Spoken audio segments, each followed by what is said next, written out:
All right. Hey everyone, it's Dale here with From Seed to Spoon, and I am here with my friend John. So I've had a lot of people reach out over the past week or two about how to grow their own food. I think for obvious reasons that we're not going to get into. We're going to talk about growing food here, but a lot of people have reached out and asked how to start growing their own food, and I've responded to a lot of people individually, and we have like a blog post that goes into stuff. But really, I wanted to just take some time to just talk to somebody that is looking to get into to start growing food and just to have a conversation and then put that out on the internet, and hopefully that'll help everyone else as well. So that's what we're doing here today. So I'm here with my friend John. John, do you want to introduce yourself and just tell a little bit about who you are and what you're looking to do? Yeah. So hello, everybody. I'm John. I know Dale from past jobs and just kind of stuff here in the Oklahoma City area for the tech community and other things like that. I would say, Dale, every year, I always want to start growing something. And I usually remember like right after the season where you should probably get started, which maybe is too late now. I don't know. But yeah, I really enjoy cooking. And as I think about it, I think every time I think about growing food, I think there's more and more reasons to do it. And so I reached out to you on Twitter and I asked, how do the setup you have looks incredible, but it also looks very intimidating for a person that has nothing. And so I guess I was wondering, like, what is like the smallest complete kind of setup I could do to get started? Because I know once I get into it, it'll grow and I'll be able to evolve it probably similarly to how you did.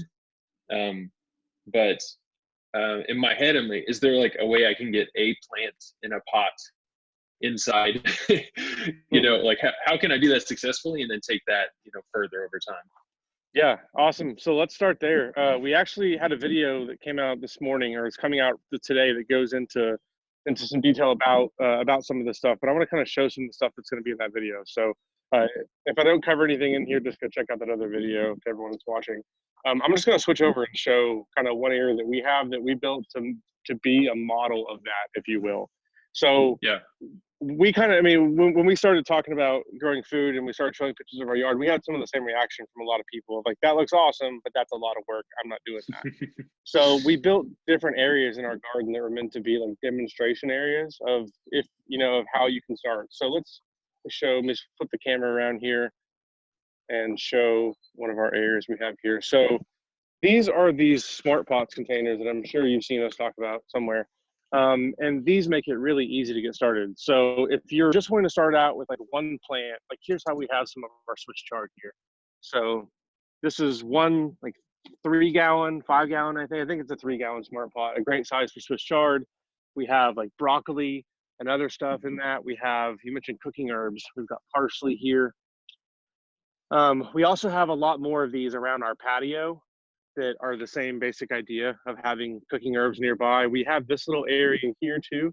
Now these are larger Smart Pots. These are harder to move. Like once these are in place, you're really not moving them much.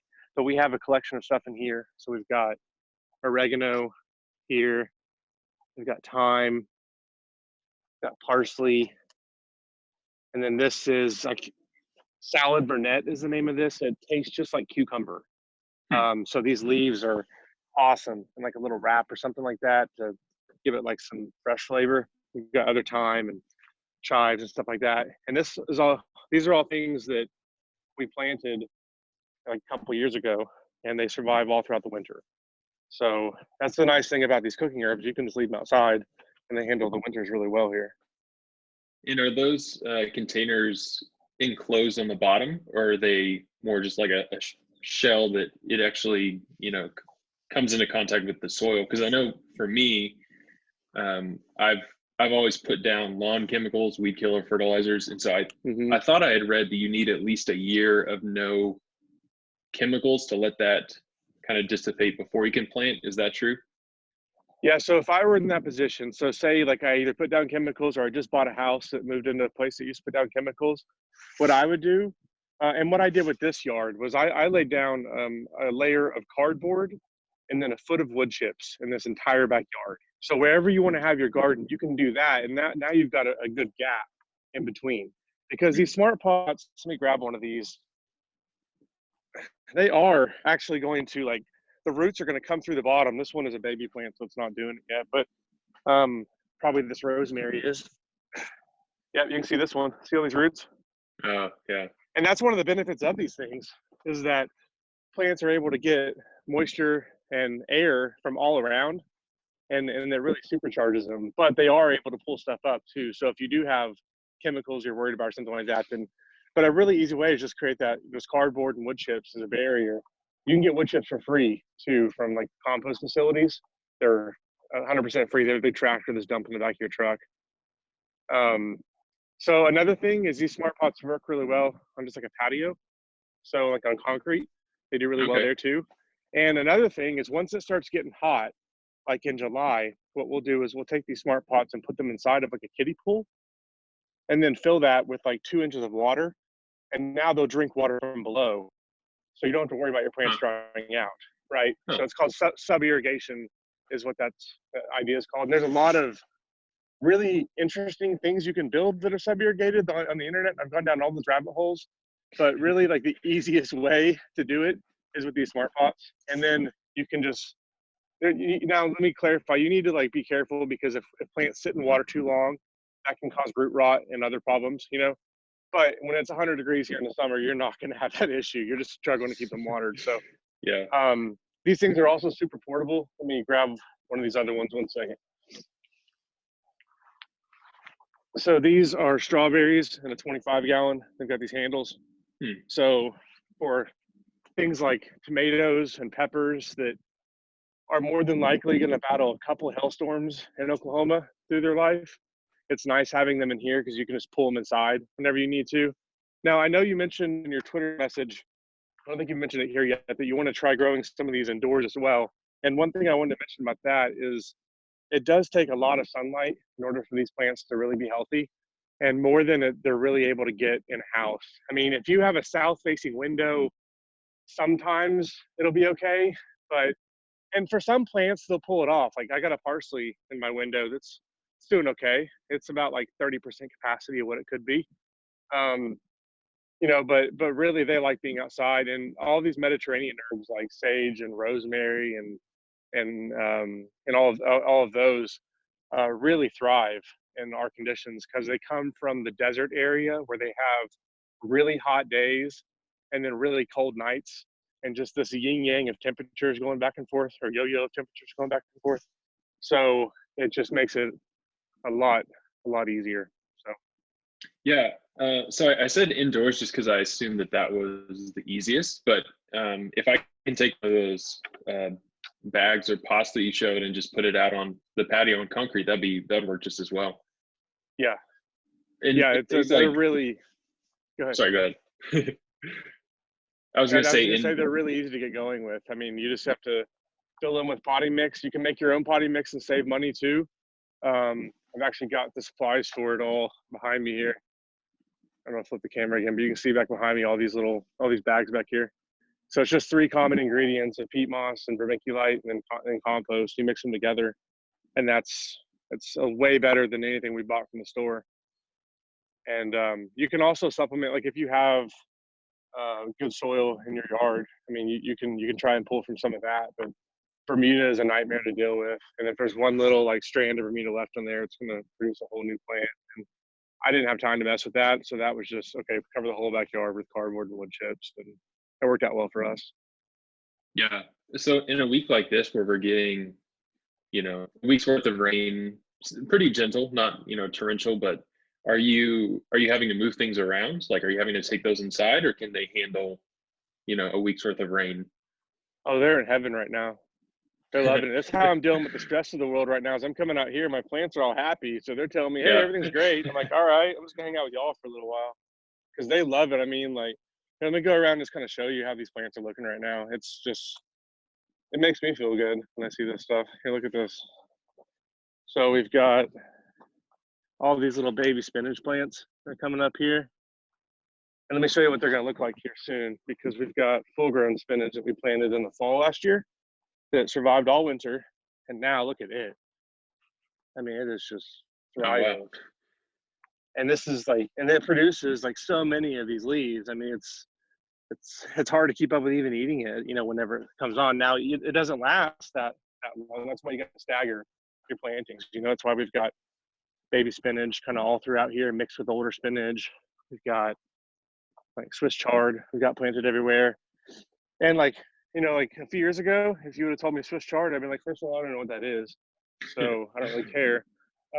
But the cool thing about stuff like that is like we use Swiss chard instead of tortillas as like a replacement, because the leaves are super strong and they can hold stuff really well, and they have a ton of nutrients in them.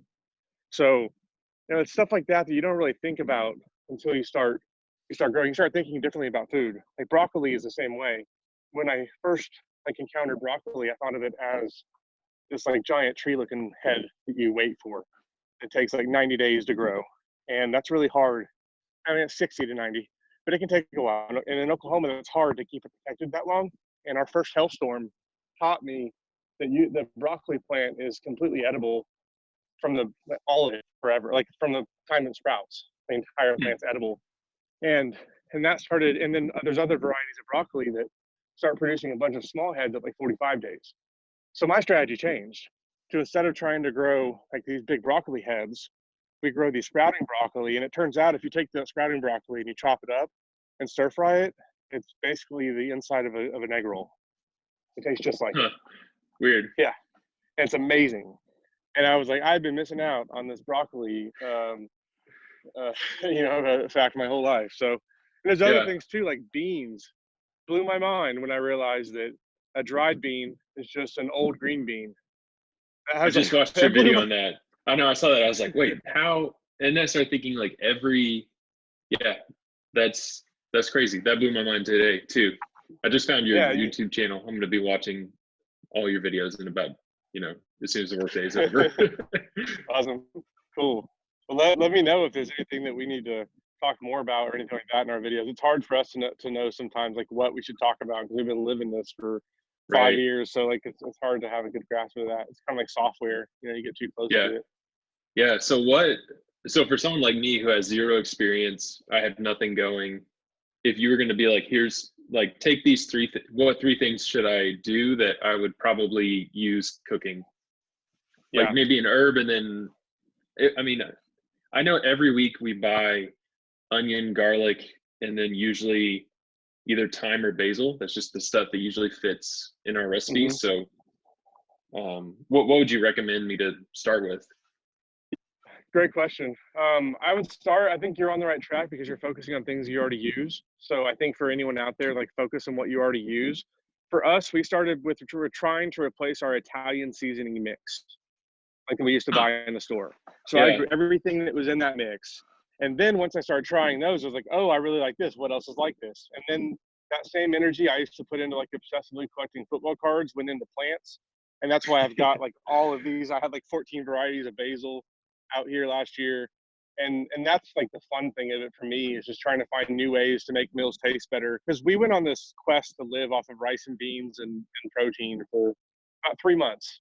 And like 2 weeks into it, I was so tired of rice and beans. And that's when we really started using all these herbs and trying to make things taste different. And then I started feeling better from it. And then when we built the Growing for Health feature, that really opened my eyes to how beneficial these things are, and how, like, whenever we get sick, like I got the flu last year, and Carrie just made a ton of chicken noodle soup with all these herbs packed into it, using our Instapot with chicken broth we made ourselves. And we have videos and all that kind of stuff too on our YouTube. And that, like, it brought me back in a hurry. That's why I think that, like right now is such an important topic, is if we can all add the stuff into our diet, I think we're all going to have a better chance of, doing, I don't want to get into all that, but you get where I'm coming from. Totally. I do not want this channel to ever become about that kind of stuff. We want to make this like positive, and like there's enough places for all of that. But if you want to grow food, come here. We're going to have happy stuff and kids and just like, Yeah. So those bags that you talk about, is that like an Amazon, like is most of the stuff like go to your hardware store, or is this like get from Amazon kind of stuff? So originally when we first built our app, we were pointing people to Amazon, but we've built relationships with these companies that we like, we endorse. So Smart Pots and Seeding Square, There's a fertilizer that was developed here at OSU through one of the students there that we're going to have soon. So we have our own store now that you can find links to all these things in the app. We have posts that go into detail about how we use each smart pot. You can find links all through there. They're going to be shipped here from Oklahoma City. So if you're around here, you'll get it really fast. The Smart Pots facility is actually here in Oklahoma City. They're based out of here. And then the seating squares, we're shipping those ourselves. So those come from us. Oh, nice. So yeah, but that's our goal is to, we've had contacts with a number of other vendors as well. And we're building out our online store to include, but really we want to follow the Apple model of only having things that work really well and really have a filtered list of things. So that's what we're doing with our store. But we do have the things that aren't in our store. We have links to them on Amazon in our app as well. So like, especially for some of the pest traps and stuff like that, like I have not figured out how to develop like pheromones yet. So it's going to be a while before we get to those. We're going to link to Amazon for a while on those. Yeah. But yeah, and then as you start growing food, with these, you talked about. Let me kind of circle back to your questions. I don't think I fully answered. You said like what are some things you start with. Like we talked about first, like stuff you already eat, and kind of how we started. Some other things. I think things that grow really. There's a number of things that grow really fast. So having a quick win is crucial in all this because you have success, right? So radish is in 30 days. I don't love radish, but man, I loved it the first few times I grew it because it was exciting, right? Yeah, right. Lettuce is like 30 to 45 days. Spinach and kale are both really fast. Since you already have an interest in growing indoors, I encourage you to check out microgreens. We have a blog post and a video that goes into detail about those, but essentially what microgreens are baby plants. So for broccoli, you would plant like hundreds of seeds in a 10 by 20 tray. And then those are going to sprout to form like a blanket of broccoli that's like grass, basically. Osmo just died. So it's like a blanket of grass, essentially. And except it's not grass, it's broccoli. Sorry, my hand. Okay. And then you can just thin those down and eat them as little baby plants. And the logic behind that is a couple things. So one, plants in that state have a very condensed amount of the beneficial chemicals. So I can never remember the name of it, but all the great stuff that's in broccoli that Dr. Rhonda Patrick talks about all the time. If you follow her out, if you check her out, if you don't, but it's all found in really high concentrations in those little sprouts. So when you grow a whole layer of them and you just cut them as like little sprouts, you throw them in a wrap or something like that, you're getting a ton of nutrition in your diet from a small package. We grow those under grow lights in my office right next to my computer, and we built that off of just stuff we got off Craigslist and garage sales and stuff like that. And then third, we think about. I would also encourage you to try and plant something that is perennial that you don't have to maintain all the time. That's not something we did when we first started as much. And by that, I mean like fruit trees, blackberries, raspberries, blueberries, all of those things, strawberries too. Because it's really nice having a food source you don't have to maintain that just comes back year after year. Rosemary and oregano and sage are like that too. They're all perennials as well. But just, I think it's important to have a mix of that as well.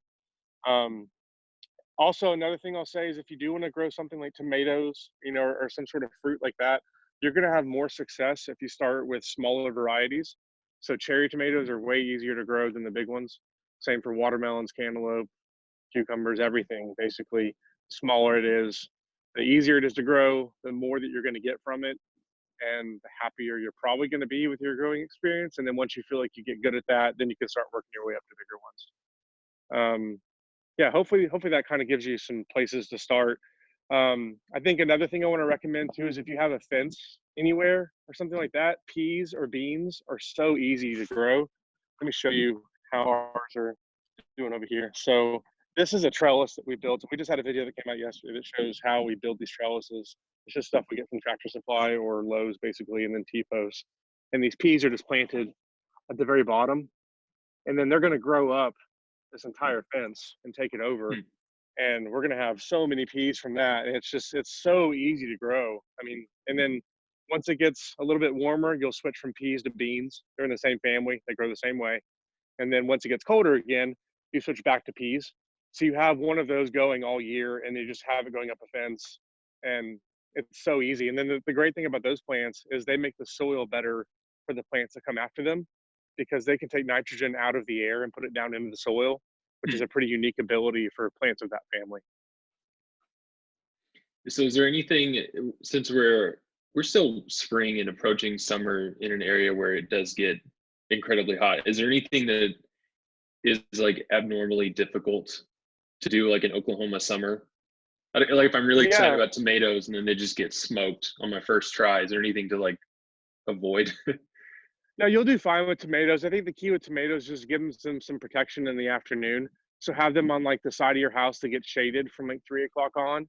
Or we have these like these walls here that we have. We grow beans up them, so they shade everything that's on the west of them in the afternoon. So you can Hmm. put them on the east, on the proper side of your bed. Um, no, there are some things though that you should not like start with and that are pretty difficult to grow. So celery is very difficult to grow in Oklahoma because it likes 90 days of temperatures between 60 and 80, and we Hmm. just don't have that. Easy to grow in Michigan, right?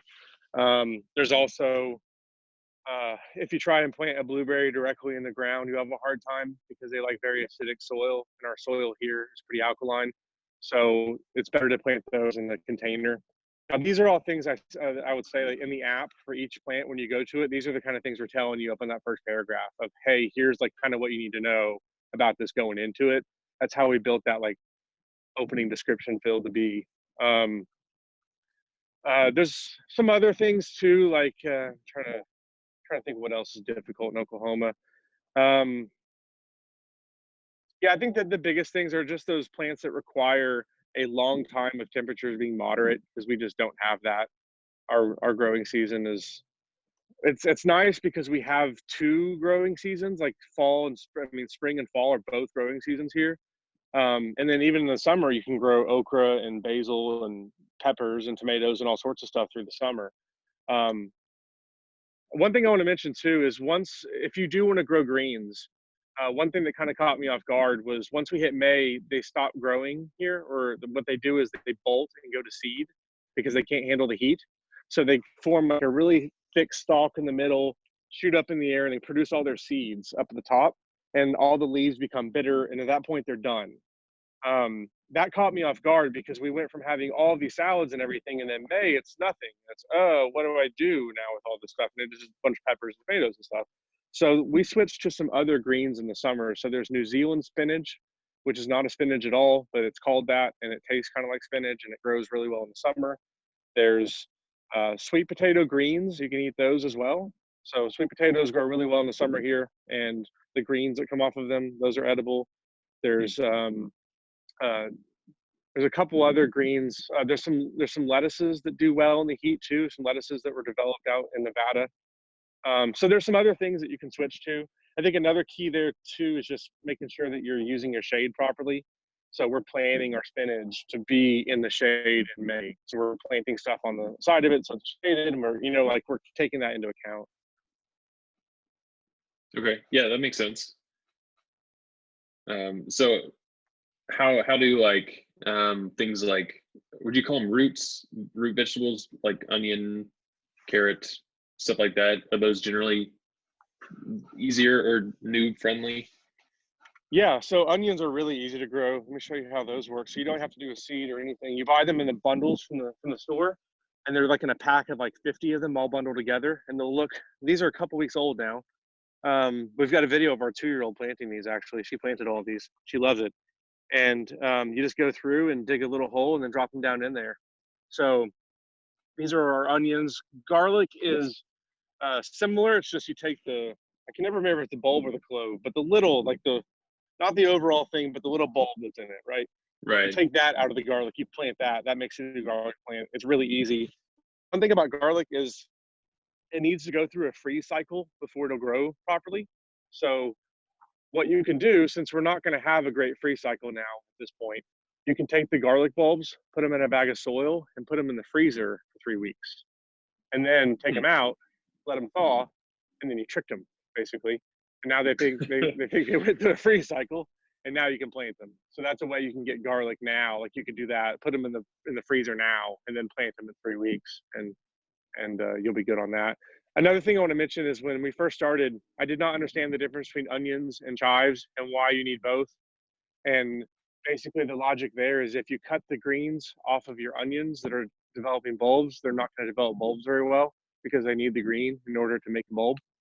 But chives are basically made for this purpose. They don't really produce bulbs. They produce a bunch of these tops. So these are garlic chives. Um, Fun fact, if you ever want to tell the difference between onion chives and garlic chives are flat and onion chives are round. Hold on, gotta navigate through here to get over there. So these are onion chives and these are round. But these are awesome. And the one thing that a lot of people don't realize is the flowers on these are edible and taste really good. And it's kind of a cool experience, especially for kids, being able to come out and just eat flowers. Like they think it's really cool. Yeah. And it's kind of a mild onion flavor. And if you saute it with a little bit of garlic and stuff, like, oh, it's so good. Pretty much everything that we make is sauteed with onions and garlic first. So, and Yeah. then there's different types of garlic. Be careful Googling like garlic varieties because there's a whole subculture on the internet of collectors, and you can get sucked into hours of being on there. Trust me. So, there's a whole garlic convention. There's nothing but garlic out in California. It's a big deal. Wow. I mean, I'm a fan. It goes in probably things it shouldn't go in when I'm cooking. Yeah, and it's another one of those things too that really boosts your immune system. That's really good for you. Yeah. So another root crop is our potatoes. We plant all of our potatoes in these smart plot big bag beds, these really big ones. Now, one challenge we have is we are moving. We just bought a house last week, and we're gonna have Oh, to wow. move all this stuff. So what we're gonna do is move all of these potatoes from the big bag beds into 20-gallon smart pots with handles, and then just move all the soil over to those, and then take these with us, and then set them back up at the new house. But then all the plants are going to keep growing, and then we have all these plants that are already in containers that we're just going to load up and take with us. So we've been kind of trying to build our garden this year to strategize around that idea. Yeah. Yeah. Well, What other questions do you have? What all do you need to know to get started? I mean, I feel like I kind of have a plan. I mean, I'll check on the app and see what works. What's a good thing to plant now, in our area at least. So it sounds like It's the just, perfect time. oh, well, good. Every year I tell you I miss it, and I always think, dang it, I wanted to do something. So really, it's just bags. And then you said I saw one of your posts that talked about the three soil components. Yeah, you might just try like I think if I were you, if especially if you're just getting like a 5-gallon smart pot or something, just buy one bag, just get started, and then once you move up to like these 50 gallons, these 100 gallons, now's the time because a 100-gallon pretty much takes up like a whole bag of each ingredient. So so that's the time I think to start making your own. I think if you're just starting out and you're doing like these couple small ones, just buy the bag mix because it's like anything. If you remove variables of things that can go wrong when you're starting, then you're going to have more success. And the key to all of this is having early success.